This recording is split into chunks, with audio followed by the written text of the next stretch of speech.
Good morning to all and welcome back to my channel creative teaching. जैसा कि आप सभी को पता है कि 28 दिसंबर और 29 दिसंबर को सीटेट का एग्ज़ाम होकर फर्स्ट फेज़ का एग्ज़ाम हो गया है। और ये जो सेकंड फेज़ का एग्ज़ाम है जो 9 जनवरी टू 7 फरवरी तक है। तो जिनका भी एग्ज़ाम इस बीच में है वो अच्छे से रिवीजन करें। जिनका एग्ज़ाम 9 जनवरी टू 15 जनवरी से पहले है वो अपने स्टडी को जो भी आप पढ़े हैं उसको एक रिवीजन मोड में ले जाइए और रिवीजन कीजिए। कुछ भी नया मत पढ़िए, क्योंकि आप जैसे नए चीज़ में जाते हैं तो आप एक स्टूडेंट होने के नाते मैं ये समझ रही हूँ कि नए में नहीं जाना चाहिए। वहाँ से बहुत सारे कन्फ्यूज़न क्रिएट हो जाते हैं। सो प्लीज़ आप लोग अपने स्टडी को रिवीजन मोड में ले जाइए और अपने माइंड को कूल रखिए। और आप जितना भी पढ़े हैं उसे आप रिवीजन करके जाइए, वो आपके लिए इनफ है। और जिनका एग्ज़ाम 15 जनवरी टू 7 फेब तक है उनके पास अभी टाइम है। सो प्लीज़ आप लोग एक बार बेसिक में जाइए और अच्छे से सिलेबस को कवर कीजिए, क्योंकि आपके पास अभी टाइम है जो आप सिलेबस को कवर कर सकते हैं। और ये जो 28 दिसंबर को एग्ज़ाम हुआ है वो कुछ क्वेश्चन मेरे पास मेल के थ्रू आए हैं, तो वो आप लोग एक बार देख लीजिए। जो भी ये क्वेश्चन पेपर है, जो एनालिसिस है, आप एक बार ज़रूर देख कर जाएँ। यहाँ से आपको पता लगता है कि एग्ज़ाम में किस टाइप के क्वेश्चन पूछे जा रहे हैं और जो जो मेन टॉपिक है उसे एक बार आप अच्छे से देख लीजिए। पूरे सिलेबस में 10 ऐसे टॉपिक हैं जहाँ हर शिफ्ट में ही इस टाइप के क्वेश्चन पूछे जाएंगे। और आपके लिए ये बेहद महत्वपूर्ण है कि एग्ज़ाम देने से पहले आप इम्पोर्टेंट टॉपिक को, इम्पोर्टेंट क्वेश्चन को आप एक बार ज़रूर रिवीजन करके जाएं, जिससे आपके एग्ज़ाम में काफ़ी मदद साबित होगा। तो आइए हम लोग जो भी ईमेल के थ्रू क्वेश्चन आए हैं उसे मैं आपके लिए नोट करके रखी हूँ और चलिए देखते हैं। तो पहले सीडीपी में आते हैं, जहाँ से आरटी से एक क्वेश्चन था, आरटी 2009 एंड एनईपी 2020, एनईपी 2005। यहाँ से एक एक क्वेश्चन था। And heredity and socio culture environment जो हम लोग पढ़े हैं, जो सीडीपी के फर्स्ट चैप्टर में ही है, वहाँ से क्वेश्चन पूछा गया था। एंड जो भी मोस्ट इम्पोर्टेंट थ्योरी है, चाहे वो वाइगॉस्की की थ्योरी हो, चाहे वो कोहलवर्ट की थ्योरी हो, पियाजे की थ्योरी हो और चॉम्स्की की थ्योरी हो, ये चार अभी मोस्ट इम्पोर्टेंट हैं जो ट्रेंड में चल रहे हैं। 28 के एग्ज़ाम के दोनों शिफ्ट में इस थ्योरी से क्वेश्चन पूछे गए हैं। तो आप इस थ्योरी को एक बार अच्छे से देख कर जाइएगा। एंड सोशलाइजेशन से क्वेश्चन था, समाजीकरण, जो सीडीपी के सेकंड जो चैप्टर है सोशलाइजेशन, समाजीकरण, यहाँ से क्वेश्चन पूछा गया है। कोहलवर्ट की थ्योरी से पूछा गया है। डिसलेक्सिया जो अधिगम अक्षमता है, जो बच्चों में विकार पाए जाते हैं, जैसा कि मैं आप लोगों को एक वीडियो में बताई थी कि डिसलेक्सिया, डिस्ग्राफिया, यहाँ से क्वेश्चन पूछे गए हैं। एंड पियाजे की थ्योरी से क्वेश्चन पूछा गया है। ग्रोथ एंड डेवलपमेंट, जो सीडीपी के फर्स्ट चैप्टर ही है, ग्रोथ एंड डेवलपमेंट, बच्चों की वृद्धि एवं विकास से संबंधित क्वेश्चन पूछा गया है।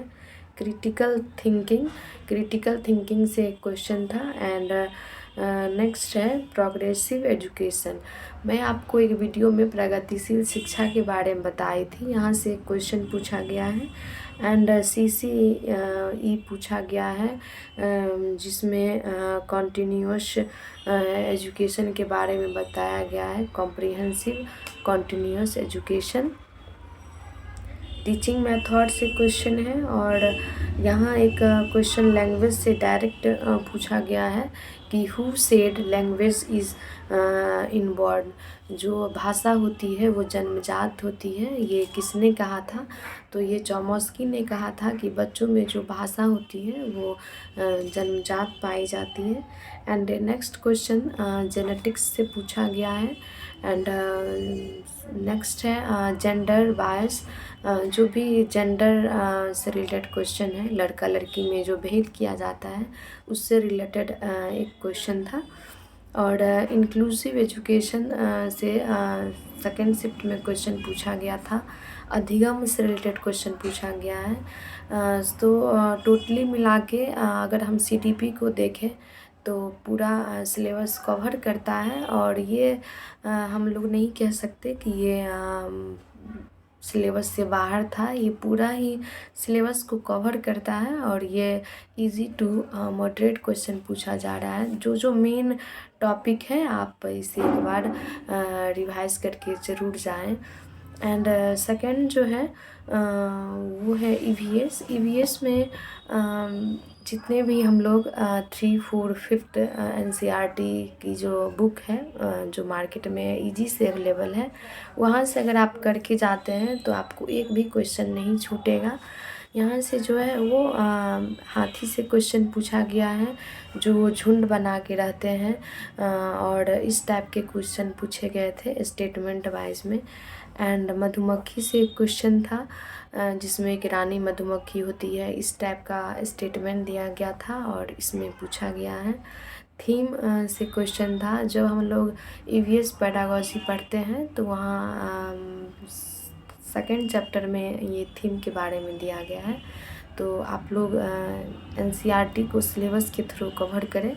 And houses, types of houses के बारे में पूछा गया, जैसे आसाम में घर कैसे बना रहता है या मनाली में, इस टाइप के क्वेश्चन को आप एक बार ज़रूर देख कर जाएँ। एंड जिम कॉर्बेट जो नेशनल पार्क है वहाँ से क्वेश्चन पूछा गया था।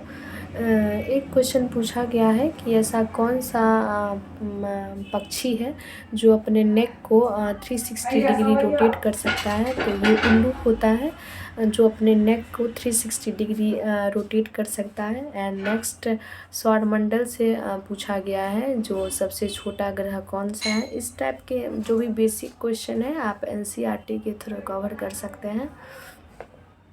एंड रेगिस्तानी ओक, रेगिस्तानी ओक के बारे में आप लोग अच्छे से पढ़ लिए होंगे।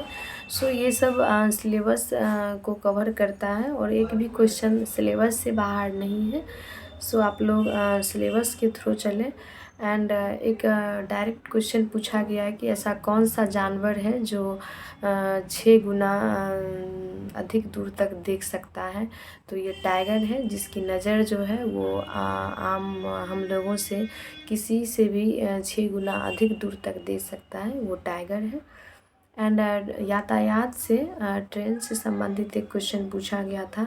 एंड मोस्ट इम्पोर्टेंट टॉपिक जो हर एक सब्जेक्ट में पूछा जाता है वो NCF 2005, NCF 2022 एंड NEP 2020 से EVS में भी क्वेश्चन था। तो ये मोस्ट इम्पोर्टेंट टॉपिक है जो हर एक सब्जेक्ट के लिए इम्पोर्टेंट है। आप NEP 2020, NCF 2005, NCF 2022 को एक बार ज़रूर करके जाए। यहाँ से हर एक शिफ्ट में क्वेश्चन पूछे जा रहे हैं।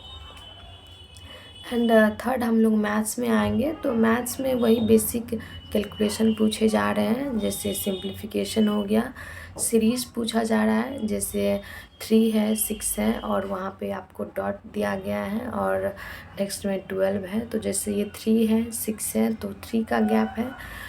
नेक्स्ट में गैप दिया गया है डॉट डॉट, और नेक्स्ट 12 है तो वहाँ 9 फिल होगा, क्योंकि 3 3 का सीरीज बन रहा है। तो 3, 6, 9, 12 इस टाइप के क्वेश्चन थे। भिन्न का जोड़ दिया गया था, और एक नेक्स्ट था वैन हिले की थ्योरी दी गई थी। इस टाइप के जो भी बेसिक कैलकुलेशन है, इस टाइप का क्वेश्चन पूछा गया था। एंड मैथ्स पेडागोजी में जो आप लोग पढ़ते हैं, इसका सिलेबस बिल्कुल लिमिटेड है, और इसमें गणित की प्रकृति पूछी गई है, बच्चों को कैसे पढ़ाना चाहिए और बच्चे किस तरह से सीखते हैं, इस प्रकार के क्वेश्चन पूछे गए हैं। एंड हिंदी और इंग्लिश की जहाँ तक बात है तो इसमें एक पैसेज पूछा जाता है जिसमें कि स्टोरी टाइप और एक पोएम टाइप पूछा जाता है। यहाँ से आपके 5 मार्क्स रहते हैं। ये 10 to 12 मार्क्स का रहता है जो कवर करता है, और जितने भी रिमेनिंग है 15-16 ये पैरागॉजी रहती है। आप बच्चों को कैसे पढ़ाया जाता है, आप टीचिंग ट्रेनिंग के दौरान या अभी सीडीपी के सिलेबस में इसके अच्छे से कवर कर लीजिए ताकि आपके एग्ज़ाम में आसानी से आप इस पैडागोजी को सॉल्व कर सकें। अगर आप सीडीपी अच्छे से करते हैं तो आपका जो 150 मार्क्स में जो 90 मार्क्स है वो आप सीडीपी के थ्रू ही कवर कर लेंगे। अगर आप सिलेबस पे अच्छे से पकड़ बनाते हैं तो ऑलमोस्ट जितने भी क्वेश्चन होते हैं वो सीडीपी बेस होते हैं। इसीलिए आप जितने भी पैडागॉजी है उसे आप रिकॉल करते हुए जाइए, रिवीजन कीजिए। और जैसे हिंदी की पैडागॉजी है सेम कुछ मिलता जुलता इंग्लिश में भी आ रहा है, तो आप लोग परेशान नहीं होइए और अपने माइंड को कूल रखिए, हंसते रहिए, मुस्कुराते रहिए और रिवीजन करते रहिए। जिनका भी 15 जनवरी से पहले एग्ज़ाम है वो जितना भी पढ़ाई किए हैं आपके लिए इनफ है। आप रिवीजन करके जाइए और आप इस एग्ज़ाम को आसानी से क्वालिफाई कर पाएंगे।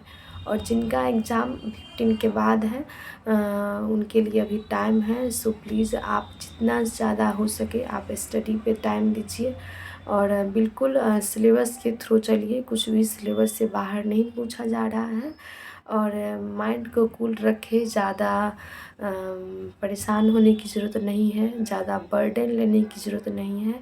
बिल्कुल सिलेबस के थ्रू क्वेश्चन पूछा जा रहा है।